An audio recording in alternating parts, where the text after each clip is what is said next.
Welcome to SATV News. This is Nuri Alamin with the headlines. Money embezzlement case. Destiny Group President Harun gets 4 years in jail. Rafiqul Amin to 12 years. 416 travelers died in 372 road accidents during the Eid al-Fitr holidays. Report said motorcycle topped the list. Bangladeshi House pilgrim has to spend 4,63,744 taka per perform Holy Hajj. Hub announced this year's cheapest private package.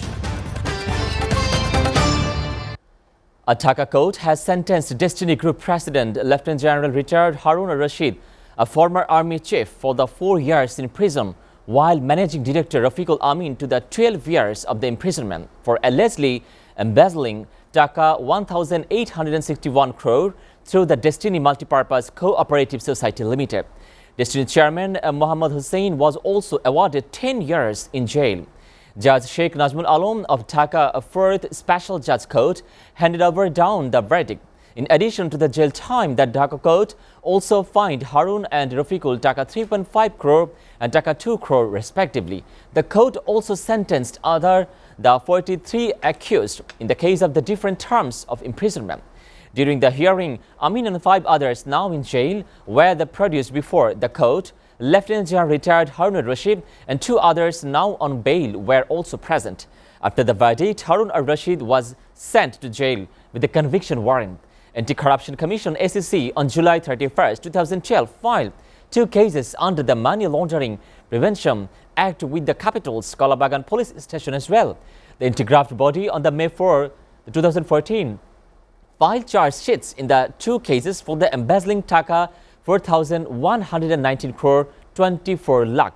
In one case, 46 people were accused of the misappropriating Dhaka 1,861 crore under the cover of the Destiny Multipurpose Cooperative Project, while the 19 other were people accused of the embezzling more than 2,257 Dhaka crore through the Destiny Tree Plantation. The court on the August 24, 2016 framed charges on the 2 cases. On the 2 cases, the court today pronounced judgment in the Destiny Multipurpose Cooperative Society Limited case. As many as 416 travelers have been died in the 372 road accidents across the country during the Holy Eid al-Fitr holidays, according to the Jatri Kalyan Samiti, a non-government organization of Bangladesh. At least 844 people were also injured in these accidents, said Mohammad Muzammil Haq, General Secretary of the organization, presenting a report from the organization at Dhaka Reporters Unity. An alarming rise in the number of road accidents is common during the Eid holidays, which led the organization of monitoring the accident fare hikes and plight of the passengers for more than a decade. The report also said, as the coronavirus pandemic has ebbed, more people traveled during the Eid holidays this time. Despite the law enforcers and the other government regulators taking active steps to ease the plight of the Eid travelers, road accidents rose as usual. During these years, Eid holidays, at least 25 passengers died in the 27 rail accidents, with the 4 people getting injured. 2 died in the 3 waterway accidents, with the 20 others injured. The report showed that the motorcycle accidents topped the list of the road accident. At least 164 motorcycle accidents led to the death of the 145 people and injured to the 110. Bangladesh and South Korea on Thursday vowed to work together for a better and promising future, making the best use of the opportunities that the 2 countries offer. The 2 countries want to collaborate more than before amid emerging global challenges, as the 50 years of the bilateral relationship between the Bangladesh and South Korea will officially be celebrated next year. The Embassy of the Republic of the Korea, the Ministry of the Foreign Affairs of Bangladesh, and the East Asia Studies Center of the University of Dhaka jointly organized a seminar on the study of 50 years of the Korea-Bangladesh relations, trends, and directions at the Foreign Service Academy. The Foreign Minister A.K. Abdul Momin spoke at the minister as the chief guest, as well as the South Korean ambassador to the Bangladesh, Lee Jang-kyum. The Bangladesh ambassador to the South Korea, Delwar Hussain, joined as a special guest, chaired by the Dhaka University Professor Dr. Delwar Hussain. Highlighting the Bangladesh-Korea relations, Dr. Momin sought the South Korea's support for expediting Rohingya repatriation, noting that they have some leverages on the Myanmar. This will be a real achievement. Currently, South Korea ranks #1 in the world in terms of enforcing contracts. I would like to request our friend, please share the way, the processes that you did in South Korea, help improving project completion on time and completing the contracts on time. A Bangladeshi Hajj pilgrim has to spend at least Dhaka 4,63,744 to perform the Holy Hajj through the private agencies. As the Hajj Agencies Association of Bangladesh Hub has announced this year's private package on Thursday. Her president M. Shahdat Hussain Taslim announced the private Hajj package at a media call at local hotel in the Naipolton in the capital today. The Holy Hajj, the biggest annual congregation of Muslims, will be observed on the July 8 or 9 subject to the moon sighting.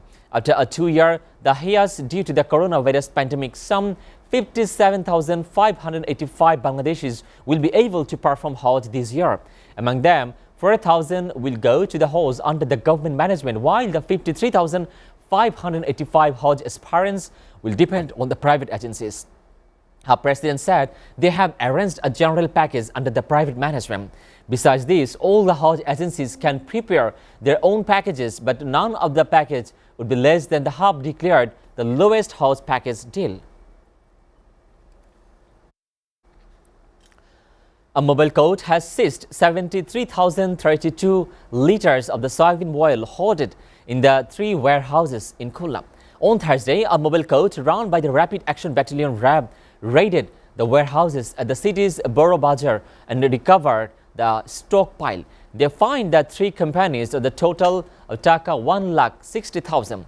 Being ticked off, the authorities raided the warehouse and they recovered 73,032 liters of the soybean oil and the 1,63,608 liters of the palm oil, said the executive magistrate Debashish Boshak. The court then fined the Shonali Enterprise owner Pradeep Shah Dhaka 30,000, Shah Trading owner Dilip Shah Dhaka 90,000 and Ranjit Biswas and Sons owner Ashit Biswas Dhaka 40,000.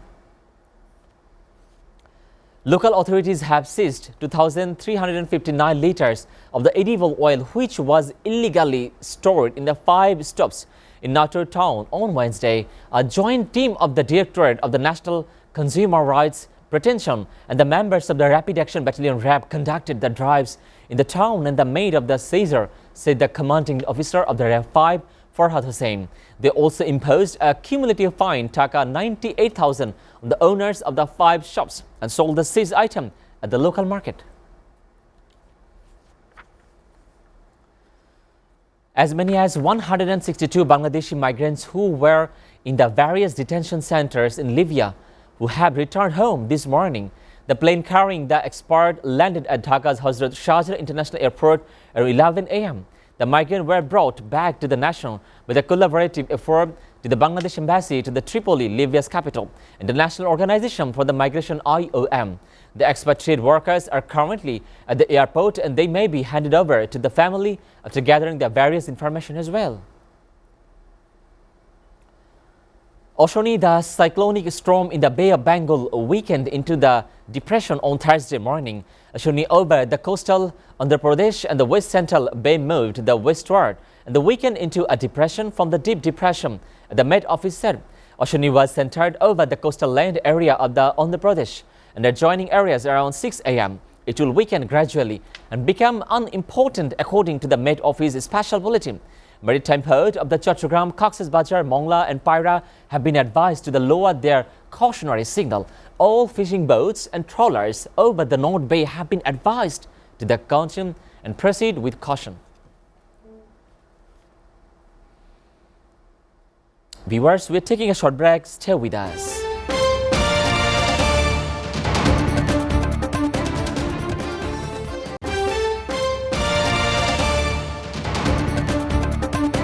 Welcome back. You are watching SATV News.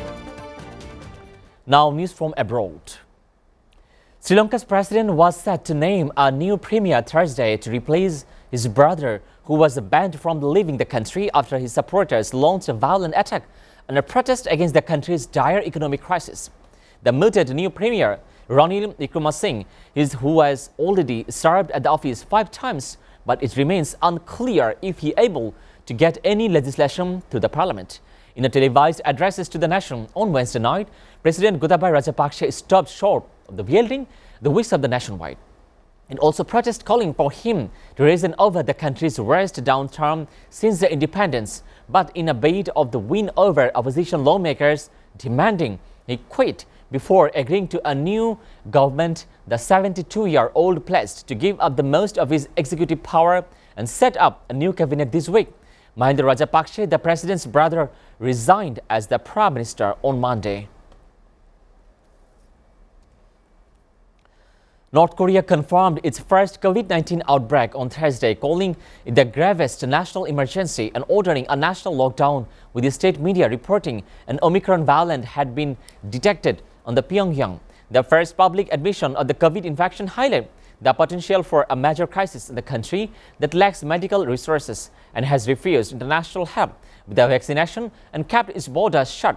Samples taken on May 8 from the people in Pyongyang who were experiencing fever showed a sub-variant on the Omicron virus, also known as BA2. The report also said, without specifying the case number or possible sources of infection, North Korean leader Kim Jong-un covered a meeting on Thursday, the ruling Workers' Party's powerful Politburo ordering the strict lockdown nationwide and the mobilization of emergencies to raise up the medical supplies as well. State television showed Kim attending the Politburo meeting wearing a disposable facial mask. In past few days of such meeting or other events, everyone but him wore a mask. As of the March, no case of the COVID-19 have been reported, according to the World Health Organization WHO, and there is no official record of any North Korean having been vaccinated. India's Allahabad High Court today dismissed a petition which sought the opening of the 22 locked rooms in Taj Mahal, one of the wonders of the world.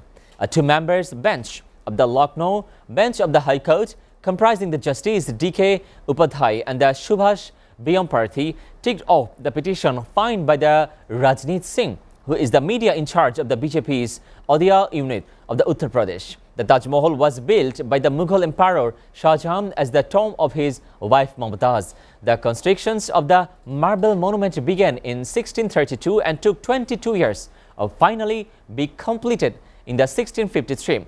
The architectural magnum opens, who named up UNESCO World Heritage Site in 1982.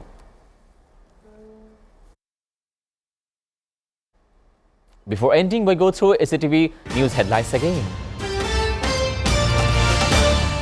Money embezzlement case, Destiny Group President Harun gets 4 years in jail, Rafiqul Amin to the 12 years. 460 travelers died in 372 road accidents during the Eid al-Fitr holidays. Report said motorcycle topped the list. Bangladeshi House pilgrim has to spend Dhaka 4,63,744 to perform Holy Hajj, have announced this year cheapest private package.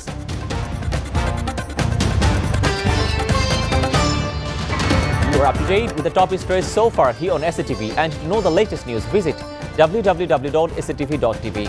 Stay with SATV.